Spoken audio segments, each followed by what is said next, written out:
Boa tarde a todos.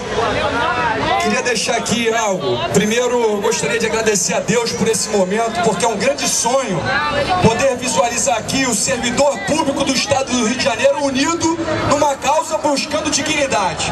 Esse é o primeiro fator.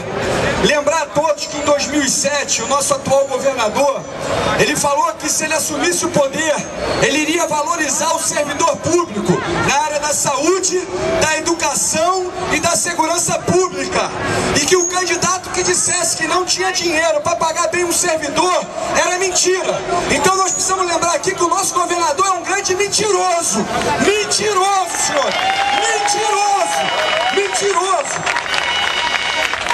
Aos professores, alunos, todos os funcionários, nós bombeiros militares do Estado do Rio de Janeiro, assim como os policiais que estão aqui, agradecemos o apoio de cada um dos senhores.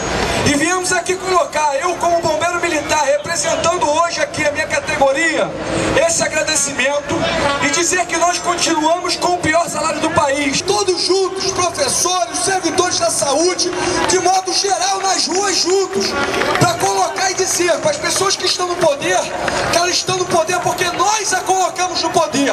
O poder é do povo, o poder é nosso. E ontem eu tive o prazer de estar junto na UERJ com os alunos. Os alunos da UERJ estão aqui. Levanta a mão os alunos da UERJ aí, ó. Os alunos da UERJ que aqui estão.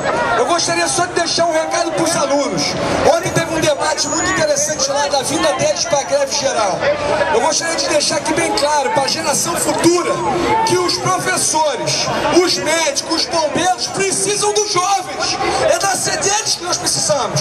A energia deles. Se eles forem para a rua conosco, nós vamos sair vitoriosos. Nós somos vitoriosos já estar aqui. Poder dizer a todos aqui como término, que é um sonho estar aqui, que eu agradeço independente de religião de cada um aqui. Eu estou falando é de Jesus Cristo, onde todos os joelhos se dobram a Ele. Colocar Jesus na frente é vitória. O homem está no poder, mas o mesmo homem que está no